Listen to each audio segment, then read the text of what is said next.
नांदेड़ में 22 लाख मूल्य के मवेशी और उसका मांस और खाल जब्त की गई है।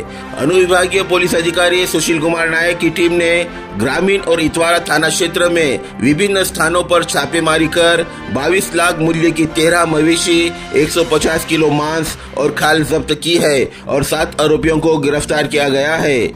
गोहत्या निषेध कानून के बावजूद नांदेड़ में खुलेआम मवेशियों का परिवहन और बड़े पैमाने पर बिक्री हो रही है। ऐसी जानकारी मिलने पर अनुविभागीय पुलिस अधिकारी सुशील कुमार नायक की टीम ने 24 दिसंबर को इतवारा और ग्रामीण पुलिस स्टेशन के सीमा के अंतर्गत देगलूर नाका, चौक बाजार, खुतबे नगर चौरास्ता, टायर पोर्ट, रहमत नगर में छापेमारी की और अवैध मवेशी परिवहन को पकड़ा। इस कार्रवाई में पुलिस ने 22 लाख का माल जब्त किया है, जिसमें 13 मवेशी और 150 किलो मांस भी जब्त किया गया है। इस कार्रवाई में पुलिस ने 15 आरोपियों में से 7 को गिरफ्तार कर लिया है और उनके खिलाफ मामला दर्ज करने की प्रक्रिया चल रही है।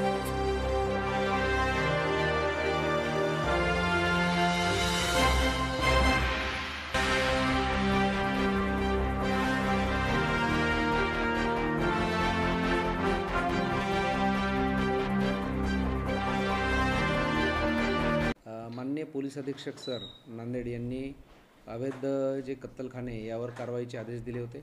याप्रमाणे उपविभाग इतवारा या अंतर्गत आम्ही पोलीस स्टेशन नांदेड ग्रामीण आणि पोलीस स्टेशन इतवारा यांचे सर्व अधिकारी आणि डीबी येथे काम करणारे कर्मचारी यांचे एक पथक तयार करून आज दोन्ही पोलीस स्टेशनच्या अंतर्गत कारवाई करण्यात आलेली आहे। याच्यामध्ये एकूण दोन्ही पोलीस स्टेशनला मिळून 4 गुन्हे दाखल आहेत। एकूण 15 आरोपी आहेत। 15 पैकी 7 आरोपी आपण ताब्यात घेतलेले आहेत। एकूण 13 जनावरांची आपण सुटका केलेली आहे। साधारण 150 किलो कत्तल झालेलं मांस आपल्याला कारवाईमध्ये आढळलेलं आहे। त्याचबरोबर एक ट्रक ज्यामध्ये जनावरांची कातडी आहे तो सुद्धा जप्त करण्यात आलेला आहे आणि जनावरांची वाहतूक करण्यासाठी वापरलेला एक टाटा एस कंपनीचा एक छोटा हत्ती आपण जप्त केलेला आहे। ही सर्व कारवाई उपविभाग इतवारा येथील सर्व अधिकारी कर्मचारी यांनी मिळून केलेली आहे आणि सर्व कारवाई माननीय पोलीस अधीक्षक सरांच्या मार्गदर्शनाखाली करण्यात आलेली आणि पुढील तपास आम्ही करत आहोत। एकूण साधारणतः ट्रक म्हणजे गाड्या आणि कातडी आणि हे सर्वांची जर किंमत काढली साधारणतः 20 लाखाच्या आसपास हा सर्व मुद्देमाल गुन्ह्यामध्ये आपण जप्त केलेला आहे। अशी कुठलीही आणखीन आपण खातरजमा झालेली नाही आहे। आपण सर्व जे आहे सॅम्पल आपण फॉरेन्सिकला पाठवतो, त्यानंतर आपल्याला त्याच्यावर भाष्य करता येईल। याच्यावरचे काय गुन्हे आहेत याचा तपास आपण सुरू केलेला आहे। तपासामध्ये आपण ते निष्पन्न करू। प्राणी संरक्षण अधिनियम 1976 त्याचे कलम 5A, B, 9 आणि IPC 429 या कलमांतर्गत गुन्हा दाखल झालेला आहे।